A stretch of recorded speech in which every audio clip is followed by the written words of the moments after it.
this is an iHeart podcast. Guaranteed human.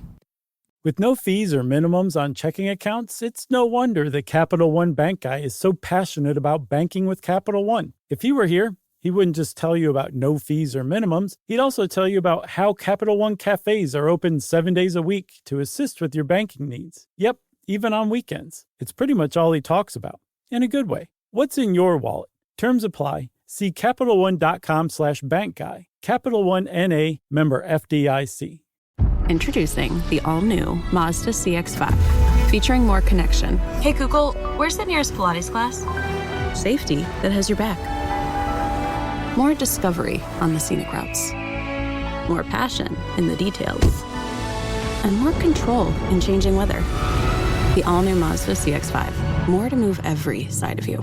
See it in 5 films at MazdaUSA.com/5sides. Google is a trademark of Google LLC. Sequences shortened and simulated.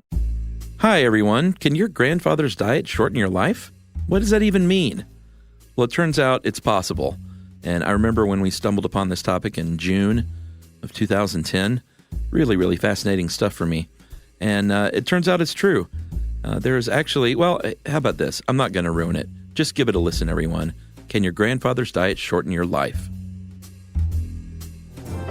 Welcome to Stuff You Should Know from HowStuffWorks.com. Hey, and welcome to the podcast. I'm Josh Clark. There's Charles W. Chuck Bryant. And I'm Charles W. Chuck Bryant. And I'm Josh Clark. And that makes this Stuff You Should Know, right? Mm-hmm. Yeah. I hope so. This is our podcast. We've been doing it for a while. And, are you welcoming new listeners? Yeah, here's another one. Okay. All right. And actually, I'm pretty excited about this one. I've been wanting to do this one for a while. You've been bugging me. Epigenetics, Chuck. Let's do it. Let's do it. The cutting edge of research of our understanding of life. Not just human, of all life. My mind was blown. It's a pretty big deal. Yeah, real big deal. So, Chuck, you've heard of the genetic revolution. Charles Darwin, he had a long beard. He loved sea turtles, that kind of thing. He used to vacation in the Galapagos, right? Uh-huh. He wrote On the Origin of the Species, and it was a pretty groundbreaking book. I would say so. It's basically what he came up with was we are driven by our genes, right? Mm-hmm. We have genetic code in our DNA, and that makes us redheaded. It makes us timid. It makes us courageous. Prone to cancer. Right, exactly. And it makes us thick-tongued, all right? Sometimes. Yeah, and we are slaves to these genes, right? Uh-huh. There's nothing we can do to alter them. We get them from our parents. Yeah. But, you know, if we find out that over time being thick-tongued is, say, advantageous to human survival, we're all going to talk like me. But millions of years from now. Yeah. At least hundreds of thousands. Makes for good podcasting. It definitely does. And I just look for it in the future. Yes. Okay. When we're all running around with robot bodies. Right. There was another guy, and actually Darwin, just to show off once, came across a type of orchid, right? The moon orchid, I believe is what it's called. Okay. And it had a very, very deep, I guess, pistil or stamen. I can never keep those things apart. And the nectar was down in there. And he looked at that flower and said, you know what? There is an organism out there, probably a flying organism, that it has a proboscis that fits perfectly into that flower. Was it the hummingbird? It was a hawk moth. Ugh. And sure enough, a few years later, some point in time later, they discovered the hawk moth, and it was pretty much literally made to fit, right? Wow. But there's another guy named Jean-Baptiste Lamarck, who I know you've heard of as well, right? All his Lamarckian stuff? Right. He was about 60 to 80. He was working about 60 or so years before Darwin. Right. He had his own ideas based on giraffes, right? Yes. He said that giraffes' necks grew to reach the food, but it was just over the course of a few generations, right? Right. And that's kind of flies in the face of Darwin. Right? Yeah, sure. Who said it takes hundreds of thousands of years.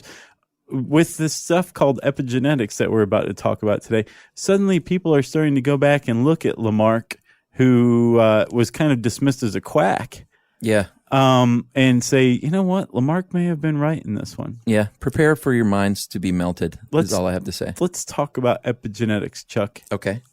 And go. Josh, let's first talk about the genome. Right.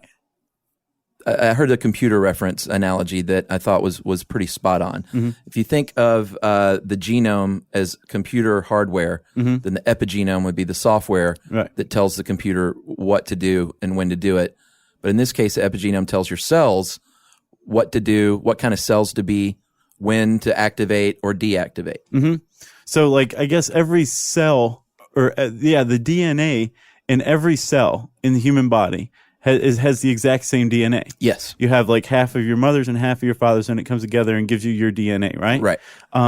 And if you look at the DNA in every cell, from the kind of cell that makes up your fingernail, what would that be? A keratinocyte? Sure. Okay. To a sperm cell, right? Very, very specialized type of cell. Yeah. They all have the same DNA. They have the same genes in there.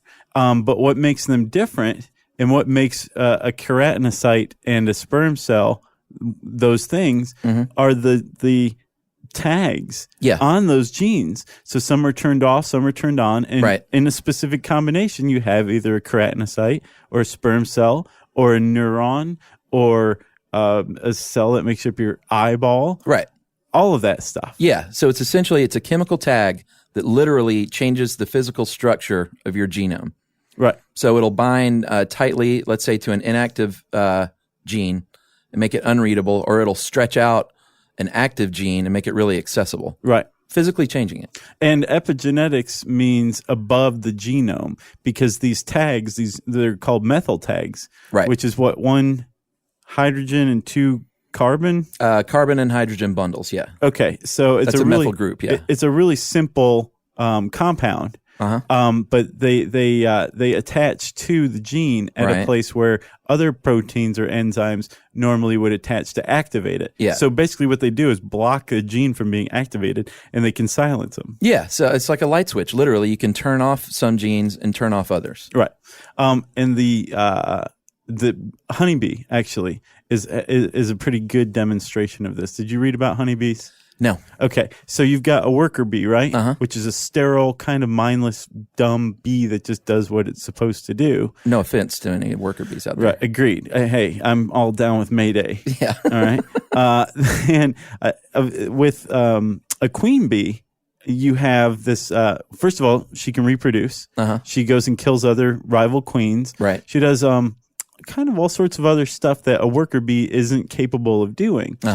And what they found was a queen bee larvae are raised in this royal jelly, right? Right. Which worker bees secrete from their heads. It's this nutrient-rich jelly. So the larva grows in it, and what they found, I know, sounds kind of good, doesn't it? It does. Just because of the jelly part. Yeah, of course.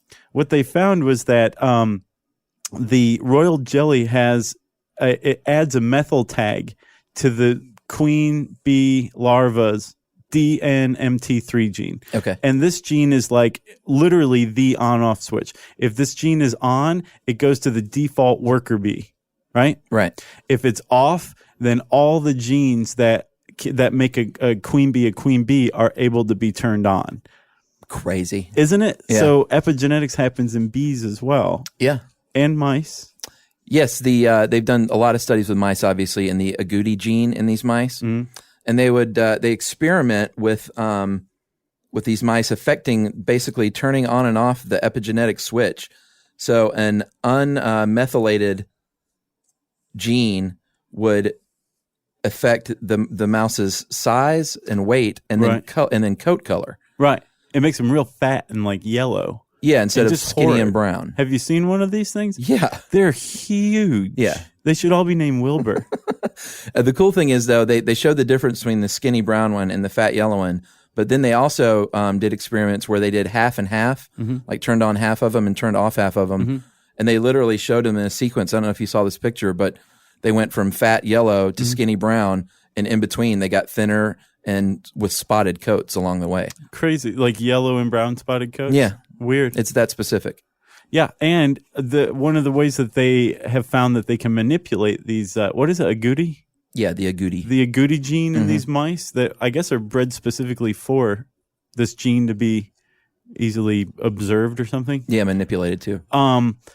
Is through diet. Right. So they've actually taken agouti gene mice mothers who are pregnant, fed them a bunch of B vitamins in their diet. Yeah, and soy, right? Yeah, soy is a really easy grab for B vitamins, I believe, right? Fed these pregnant, big, fat, yellow, ugly mice B vitamins, and their kids came out that healthy, skinny, brown, right? They had identical moms with the same, like a Goody gene, same upbringing, same everything. Right. Just fed them the normal mouse diet without vitamin B, and they had the big, fat, yellow kids. Right. So diet is a really big factor in epigenetic changes.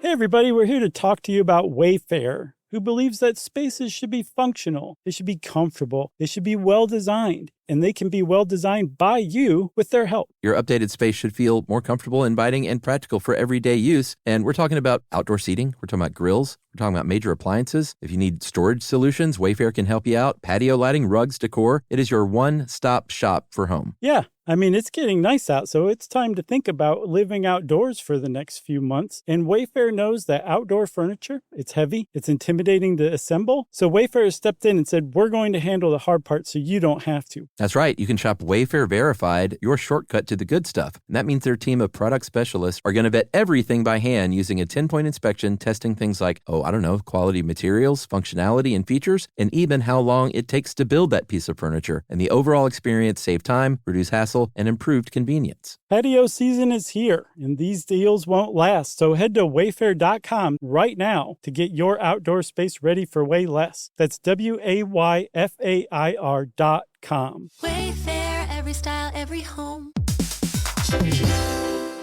Hey everybody, I want to talk to you a little bit about Tide Evo because it represents over 10 years of innovation and product development. Tide Evo is a first-of-its-kind technology where tens of thousands of minuscule fibers are spun together to form a 6 times powerful layer packed with scrubbers, brighteners, pre-treaters, and fresheners. And that's going to deliver a breakthrough clean that's so powerful it feels like magic. Yeah, it is kind of like magic. Tide Evo is revolutionary. A 100% concentrated, waterless laundry tile that's made of compressed microfiber soap layers rather than liquid or powder. And it's not like pods or sheets because it uses 6 layers of detergent fibers to deliver superior cold water cleaning without plastic packaging of any kind. And it provides a mess-free, lightweight solution that dissolves lickety-split. So whenever you run into a laundry challenge, turn to Tide Evo. It's revolutionary. It's magic. Try new Tide Evo. Real laundry magic.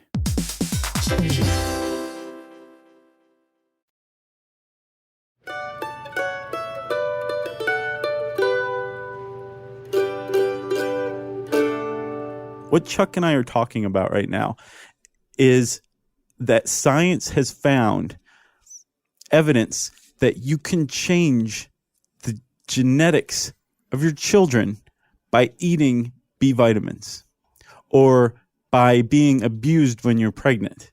Well, see, that's what gets me. Some of the diet makes a little bit of sense, but the fact that an environmental stimulus placed on your mom or even your grandparents can affect your children or grandchildren, something you didn't even experience at all. Right.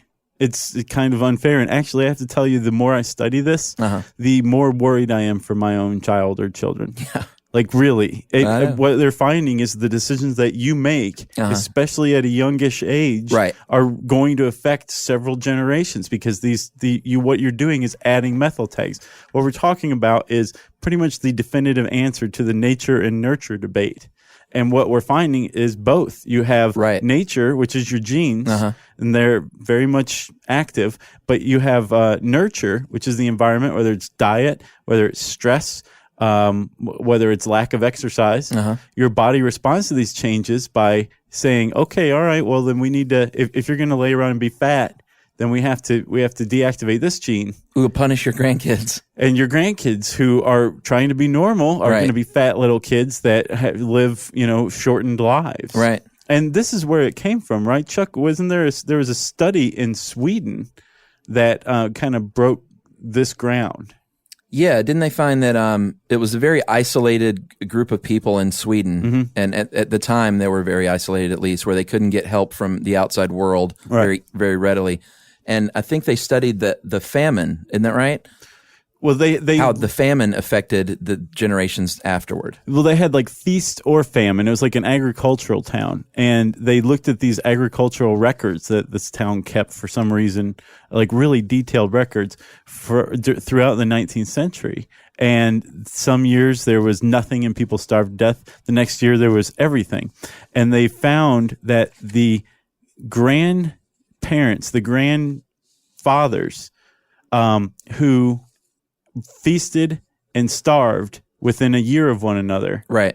Their grandkids lived an average of 32 years shorter or less than the grandkids of the same people who didn't have that kind of feast or famine experience. Right. In the same town. Right. With the same socioeconomic conditions. Yeah. So, yeah, that's 3 generations right there, right? Yeah. Did you hear about the Angelman syndrome and the Prader-Willi syndrome? No, lay it on me. I saw. Actually, it was a PBS documentary. It's called "The Ghost in Your Genes." Did you watch that? Oh, dude, it's on YouTube. It's in 5 or 6 sections of 10 minutes apiece. It's a full show. Mind blowing. They found that there's these 2 different syndromes, and I won't get too deep into what they are, but Angelman syndrome and Prader-Willi syndrome is what it's called. And they found... That sounds Italian. It's Prader-Willi. Yeah. Sorry. I dropped the ball there. Basically, what causes each of these is a missing piece of DNA, and it can cause 2 different diseases. Well, they found it can cause these 2 different diseases that are completely unrelated depending on which parent it came from. Really? Which missing part of the gene it came from. So basically... it's as if the gene knew where it was coming from, like gene imprinting. The gene had a memory that, it came from the father, so you're going to have Angelman syndrome, or it came from the mother, so you're going to have Prader-Willi. Right, and this is a relatively recent discovery. We were talking about them looking at agricultural records of the 19th century in Sweden. That was a doctor named Dr. Lars Olof Bygren, but he was working in the mid-'80s, and he didn't really start to lay the foundation of epigenetic research until the mid to late 90s. So this is a very new field. But what they're finding, and what Chuck was just saying, is that your parents can pass on these epigenetic changes that happen within themselves, right? And your grandparents can too. Right. But this isn't supposed to happen. What happens when an egg and a sperm meet, right? And it's like, hey, here's my DNA, here's my DNA, right. And they get together. There is actually a process where these specialized cells go through and basically clean the DNA of methyl tags. Right. But they found that not all methyl tags get cleaned off. Yeah. So diet can affect certain genes. These methyl tags can be passed down. And with abuse as well. Have you heard about PTSD? Yeah, being passed down? Yeah, they covered that in the in that special as well. They did a test with pregnant women who were in New York at the time of 9/11. Did you hear about this one? Yeah, this is a really recent study, right? Yeah, and they basically found that pregnant women that were pregnant at the time the towers came down, right, and experienced post-traumatic stress disorder, they found that their babies had lower levels of cortisol, just like their moms did, which helps you deal with stress, helps you how you deal with stress. Right. So these little babies basically inherited post-traumatic stress disorder from their mothers in the womb, in utero. And cortisol, it's a hormone, and it would be produced by a gene or expressed by a gene. Right. And how much or how little is expressed depends on whether that gene is silenced, whether it's altered, and that alteration comes from methyl tags, which can be passed down. So PTSD can be passed down, right? Yeah, and they're speculating now that, and this is obviously speculation because these kids are still young, but they're speculating that it's going to happen to their kids as well, and that's going to be the real gold nugget. Right. They do go away eventually, they think. Oh, methyl really? tags. Well, they have in fruit flies. With fruit flies, it's 400 generations, but fruit flies have a generation every 5 minutes, you know? Right. And then I think with mice, it's 40 generations or something like that. And with humans, they expect it to be somewhere around 3 maybe a few more. Oh, really? And then, because what's happening is our bodies are responding to environmental cues to change. And then after those environmental cues go away, the body's like, oh, okay, well, we can go back to normal now and get rid of this methyl tag. So we've got nutrition. Right. You are what you eat. You are what your parents ate. You are what your grandparents ate. And then there's things like stress. Yeah, which parenting. Right. And I think they found with mice mothers that didn't nurture their kids or nurse their kids, produce kids that were kind of jumpy and I guess had the mice version of PTSD, and they theorized that the body had undergone an epigenetic change to prepare these mice for a stressful very stressful life where they need to be on guard, you know? Exactly. Which, if you think about it, Chuck, I wrote a blog post about this. It's possible what we call PTSD is an epigenetic change that says you live in an environment where you can't relax. Right. So we're going to make you jumpy. You're going to be edgy and you're going to have flashbacks so that you're always, on point. And it's the result of an epigenetic change from a stressful event. Yeah. And the same, I think you mentioned abuse earlier. They found that 1 out of every 5 suicide victims was a victim of child abuse as well. Yeah. So they're still kind of theorizing now, but they think there's a positive correlation there between, like you said, stressful upbringing and epigenetic change. Right. So what else? Are we going to talk about what could be good about this potentially? Yes. Because it could be really good. We're talking about, and it's still early going, we're talking about potentially curing things like Alzheimer's, cancer, mental disorders, multiple sclerosis, you name it. Thick-tonguedness. Yeah. Potentially being able to cure this because they found that it's really hard to fix like a cancer cell. And so what the doctors are thinking now is it's really hard to fix a cancer cell, but it's a whole lot easier to turn these epigenetic switches on and off, which may in turn help defeat cancer. Right. Like you want to get a tumor suppressing gene going. Yeah. But you want to get a cellular growth gene turned down a little bit. Right. Like that, and that you just cured cancer. Yeah. This one doctor put it like this. He said that it's almost like a diplomacy instead of a war. Like you'll go tell the cell, hey, you're a good human cell. You don't need to behave this way. You should not be behaving this way. Yes. It's called azacitidine. Looks good to me. Azacitidine. It was originally marketed for something else entirely, probably Alzheimer's. Everything was. And then they come up with, they figure out that it's actually turning down these growth cells or these growth genes. And they say, hey, how about we use this for leukemia? Right. Bada boom, bada bing. There you go. Yeah. People are all of a sudden in remission where they hadn't been before. Right. So it's pretty startling. Yeah. It's still in the early stages, though. Right. The other thing too is you can. It's easier to fix the epigenome. That's the good news. As we move forward, it's also a lot easier to mess up your own epigenome, right? Diet and smoking and things like that. Yeah. There was the guy who was studying Sweden hooked up with a guy who proposed the entire field of epigenetics in 1996, and then they got together with another researcher who was running that. You remember the Framingham? Is it Farmingham? Framingham. That the Massachusetts study, the heart study. Yeah, that's like 40 years long or something. Right. Remember Great Britain's version of it? It's like the Avon longitudinal study. Yeah. Okay. So this guy had a friend who had access to these files, and what they found was that 166 fathers in this study started smoking around age 11. And so they started looking at these guys and found that their kids were shorter and fatter and just generally unhealthier than other kids, even controlling for other factors as well. Wow. So smoking's a problem. Drugs are a problem. Cocaine-addicted mice pass memory problems on to 3 generations of their offspring. Yeah, it said that cocaine especially triggers epigenetic changes that affect like hundreds of genes at the same time. Yeah. Because memory is just such a complex process. Yeah. So don't do cocaine. No. And don't smoke. Just a bad idea, especially at a young age.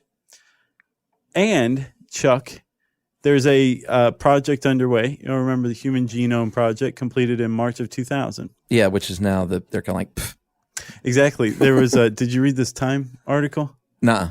At the end of it, the author is talking about the Epigenome Project. That's the big daddy. Right. And he was saying that the Human Epigenome Project is going to make the Human Genome Project look like the homework that 16th century school kids did on their abacuses. So think about this. What they found in the Human Genome Project is 27,000 genes that were mapped, right? Right. Just fiddling with these combinations increases the map that needs to be created exponentially, right? Like Domino's Pizza has 27 ingredients. Do they produces, really? They do. I went and counted. It produces 88 million different combinations from 27. Wow. Now imagine 27,000 ingredients. How many different combinations does that produce? Sure. This is the scope of the Human Epigenome Project that's underway now. Wow. What about Pizza Hut with all their like stuffed crust and eat it backwards and the ingredients are underneath your pizza and probably even more stuffed? Yeah, but I think Domino's has more pizza because they've got like the Philly cheesesteak one and they have like the cheeseburger, the bacon cheeseburger. They just put a sandwich. Really good. Yeah, they do like the Reuben sandwich pizza. That would be very good too. That would be good. Yeah. So epigenetics is changing everything. I think at its core, it's going to point out that all of our understanding of medicine is just an odd way of describing an epigenetic change. Yeah. You know, like psychology, psychiatry. Yeah. I predict that our future and complete understanding of humanity is going to be a combination of sociology and epigenetics. So we thought we were onto something with mirror neurons, but forget what we said. Not just kidding, actually. Yeah, I think that you could probably explain that epigenetically and with sociology as well. Have you heard of this guy, Dr. Bruce Lipton? No. He's got a documentary out called The Living Matrix, and at first I was reading him, I was like, wow, this guy's really onto something, but then I started reading other people saying, this guy's a quack. Oh, yeah? Yeah, he's a big epigenetics guy, but he thinks that your brain can essentially change your genetic expression by manipulating the epigenome. Like just concentrating? He thinks the placebo effect could potentially be explained by this, and like spontaneous remission in cancer. Spontaneous combustion.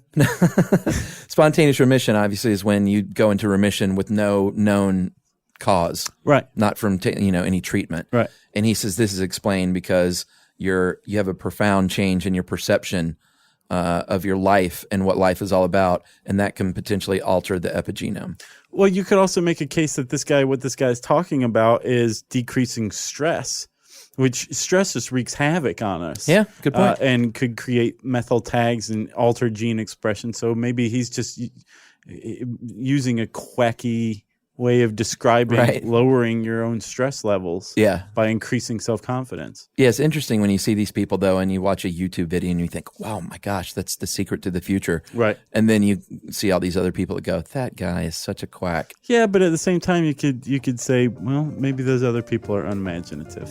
Yeah, good point.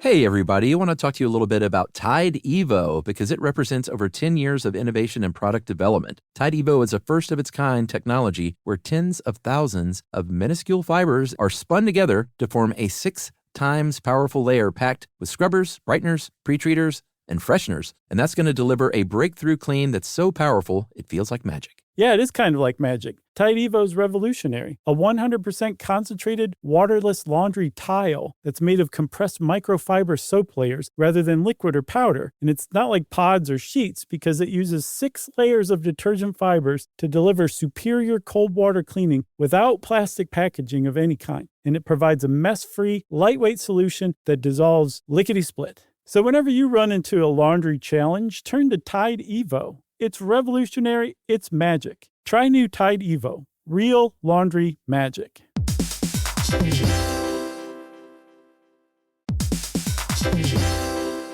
On eBay, every find has a story. Like if you're looking for a vintage band tee, not just a tee, the band tee from the last show your favorite band ever played. You wore it everywhere. Then your girlfriend started wearing it, which was cute until she dumped you and took it with her, which was not so cute. Yeah, well, anyway, now you're on eBay. And there it is. Same tee from the same tour. Still living in your memory, rent-free forever. See, the things you love have a way of finding their way back to you. But eBay isn't just for getting whatever your ex-boyfriend or girlfriend stole back, right? No, it's also for that rare championship foul ball you caught, then heroically gave to the kid next to you. And where else are you going to find your first car? The one you wish you'd never sold. But now, finally get the chance to take it back home. For good this time. So shop eBay for millions of finds, each with a story. eBay.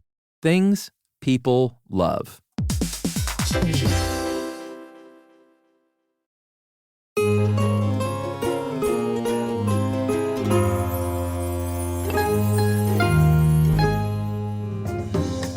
So if you want to learn more about epigenetics, I strongly recommend University of Utah's website. Have you been on it, Chuck? Yeah, why didn't you recommend that to me? Did you see it? I don't think so. I did. This was like a month ago yes. when we...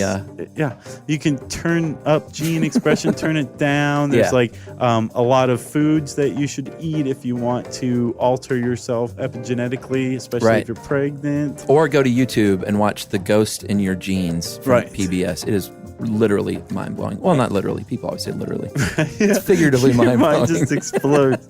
Talk about changing your genetic expression. And if you want to read some very beautiful prose on epigenetics, chock full of flight simulator references, read How Epigenetics Works by typing epigenetics in the handy search bar at howstuffworks.com, which means it's time for listener mail.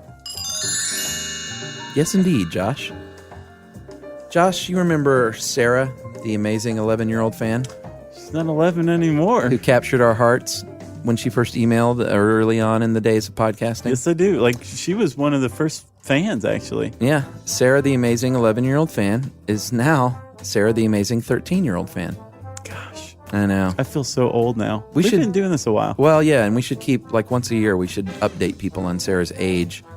And then when she graduates, if we're still doing this in 5 years, when she graduates college, we should go high school. Yeah. We should go to her graduation or something. We should give the commencement speech. We should. I call valedictorian. Well, yeah, and the principal would be like, who are you guys? Yeah. Can we get security in here? We'll say, I'm the valedictorian. He's the salutatorian. What do you mean? So this comes from Sarah. She checks in with us from time to time, and she's still just as cute at 13. She's not all bratty now that she's a teenager. Hello to some of my favorite people. Today I earned some strange looks from people about my knowledge of Legos, or Lego bricks. I also tried making a sphere of Lego, but I couldn't figure it out. Also, today's my birthday. I'm really excited that I'm finally a teen. Yahoo! Do you remember what I asked for? And what she asked for, she's got a blog now, and she asked if one of us could comment on her blog. And I went to her blog and commented. And her blog is basically her and her little friend talking back and forth to each other about stuff. How cute. Do they dot their I's with hearts? No, well, I don't think you can do that, but it is really, really cute. And I'm actually going to encourage people to go to her blog. I hope she gets mad traffic. And her blog, Josh, is sarahlovesaustraliancommercials.webs.com. And here's the clincher. It is SARAH. There's no www, right? No, okay. And she misspells Australian. All over the place. All over her blog. Which makes it even cuter. She spells it AUSTRAILIAN. So it's like Austrail iron. IAN. Right. So spell the whole URL. http://SARAHLOVES AUSTRAILIAN.webs.com. And I hope people go by there and check it out. I hope so too. So she turned 13. She says, by the way, can you please not tell Kristen, Molly, or Katie that I think you guys are better than them? I think that would be kind of like bragging. It would be kind of like bragging, which is why we would never do it. We would never tell them, and I'm sure they don't listen to our show, so they'll never know. And then she closes, and this is Emily just thought this is the cutest thing ever. Well, so long, farewell, our Alvider saying goodbye, adieu to you and you and you. And then in parentheses, she says, in case you didn't know, that was from The Sound of Music. Yeah. So long, farewell. Yeah. Yeah. Alvider And saying that's goodbye. one of Emily's favorite. Well, you should sing the rest of it, too. Adieu to you and you and you. So, Sarah, happy birthday. You're awesome. You're a dedicated fan. Clearly she is. We just think you're super cool. And good luck with the blog. If you do learn how to dot I's with the heart, we want to know, Sarah. Happy birthday to you. If you want to become a fan who's captured our hearts, send us something interesting. We want another super fan. And be a cute little kid. Otherwise, you're not going to capture our That helps hearts. as well. Broken English doesn't hurt, too. True. You can send an email to stuffpodcast@howstuffworks.com. For more on this and thousands of other topics, visit howstuffworks.com. Want more How Stuff Works? Check out our blogs on the howstuffworks.com homepage. When it comes to small business, people want to talk to people, not bots, not voicemail. Your customers or clients want a real human connection. And that's exactly what they get with Ruby. Ruby is the virtual receptionist company that takes care of your callers when you're unavailable, in the middle of something, or just don't want to pick up. They can answer, screen, and transfer calls, as well as take messages, collect payments, book appointments, and more. All while saving you time and making the people you serve feel special. It's available 24/7, 365 days a year, and is 100% based in the U.S. See how it works at ruby.com, or better yet, give them a call at 844-900-RUBY. Imagine never buying gas again. Well, you can with an electric vehicle. EVs are easy to charge as your phone and perfect for everyday life. You can drive daily with confidence everywhere you go. Most Americans drive just 40 miles a day, and most EVs are equipped with 200 to 400 miles of range. Plus, they've got fewer parts, they require fewer repairs, and they produce fewer headaches. And with all those pluses, it's no surprise that we're seeing more and more EVs on the road, which makes the planet happier and happier. The way forward is electric. You can learn more about EVs at electricforall.org. This is an iHeart podcast. Guaranteed human.